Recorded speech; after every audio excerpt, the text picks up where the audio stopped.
dalam satu minggu melintasi 3 benua, dari Asia ke Amerika hingga Eropa. Ini bukan perjalanan biasa. Ini adalah sebuah maraton diplomasi yang super padat yang dijalani oleh Presiden Prabowo Subianto. Selamat datang kembali di Poros Dunia Geopolitik, tempat kita membedah isu-isu pertahanan, konflik, dan perebutan pengaruh global. Hari ini kita akan membongkar agenda super sibuk Presiden Prabowo di panggung internasional pada akhir September tahun 2025, dari Expo di Jepang, podium sidang umum PBB di New York, penandatanganan kesepakatan penting di Kanada, hingga pertemuan bersejarah dengan Raja Belanda. Setiap perhentian punya misi dan cerita yang berbeda. Apa saja pesan kunci yang ingin disampaikan Indonesia, dan apa hasil konkret yang dibawa pulang? Mari kita bedah satu persatu. Perjalanan ini dimulai pada 19 September dengan pemberhentian pertama di Osaka, Jepang. Tapi ini bukan sekadar transit. Tujuannya adalah Expo 2025 Osaka, salah satu pameran terbesar di dunia. Di sini, pada 20 September, Prabowo secara khusus mengunjungi Paviliun Indonesia. Kenapa ini penting? Expo adalah panggung dunia untuk pameran kekuatan lunak atau soft power. Paviliun Indonesia bukan cuma memamerkan batik atau rendang, tapi juga visi Indonesia Emas 2045, proyek Ibu Kota Nusantara IKN, dan potensi investasi raksasa di sektor energi hijau dan digital.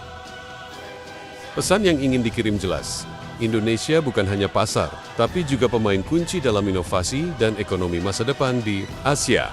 Kunjungan ini adalah etalase untuk menarik investor dan menunjukkan kesiapan Indonesia bersaing secara global. Dari panggung ekonomi, kita terbang ke jantung diplomasi global, New York, Amerika Serikat. Di sini, agendanya jauh lebih berat. Mulai 21 September, Prabowo menghadiri rangkaian acara High Level Week Sidang Umum PBB ke-80. Ini adalah forum di mana para pemimpin dunia berkumpul, dan setiap kata yang diucapkan punya bobot politik yang luar biasa. Puncaknya adalah pada 22 September, saat Presiden Prabowo menyampaikan pidatonya di hadapan para pemimpin dunia. Apa yang disuarakan Indonesia, poin-poin utamanya adalah seruan untuk perdamaian global dan penyelesaian konflik secara damai, komitmen Indonesia terhadap isu perubahan iklim, serta penekanan pada pentingnya kedaulatan negara dan prinsip non-intervensi. Ini adalah cara Indonesia menegaskan posisinya sebagai negara non-blok yang aktif, pemimpin di antara negara-negara berkembang, dan jembatan antara kekuatan-kekuatan besar dunia. Berbicara di PBB adalah cara paling efektif untuk memastikan suara dan kepentingan 280 juta rakyat Indonesia didengar oleh seluruh dunia.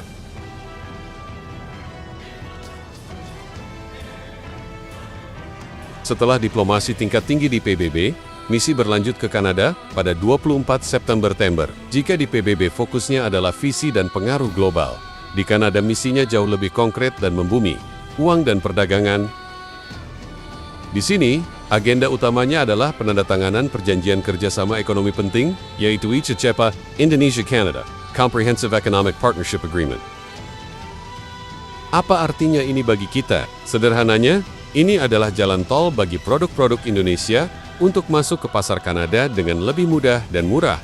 Begitu juga sebaliknya, tarif akan dipangkas, investasi akan dipermudah.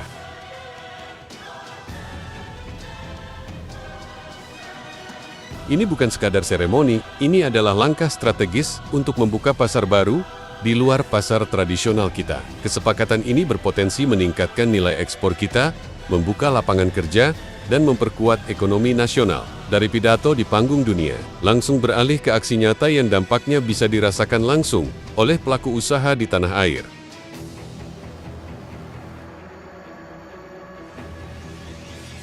Perhentian terakhir dari maraton ini adalah Den Haag, Belanda, pada 26 September.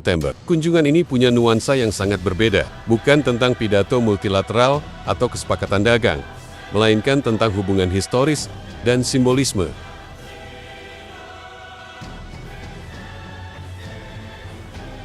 Prabowo diterima secara resmi oleh Raja Willem Alexander dan Ratu Msima. Pertemuan di Istana Kerajaan ini bukan sekadar formalitas. Ini adalah simbol dari hubungan dua negara yang telah melalui sejarah panjang dan kompleks. Kini bertransformasi menjadi kemitraan yang setara dan saling menghormati.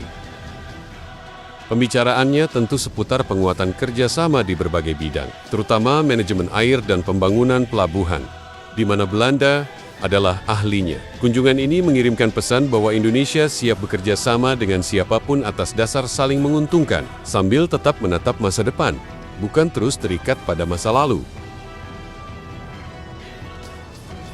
Jadi, apa benang merah dari seluruh perjalanan ini? Jepang, Amerika Serikat, Kanada, dan Belanda masing-masing mewakili pilar yang berbeda. Kekuatan ekonomi Asia, panggung politik global, mitra dagang strategis di Amerika Utara, dan mitra historis di Eropa.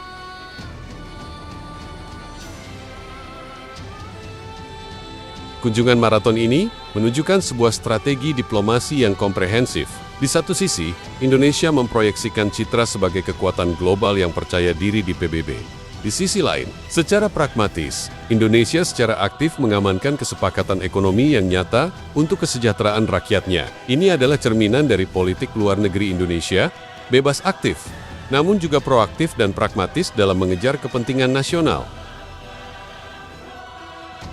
Bagaimana menurut kalian? Apakah langkah-langkah diplomasi ini sudah tepat sasaran? Apa harapan kalian dari berbagai kerjasama yang dijalin ini? Tulis pendapat kalian di kolom komentar di bawah. Jangan lupa untuk like, subscribe, dan nyalakan lonceng notifikasinya agar tidak ketinggalan analisis menarik lainnya.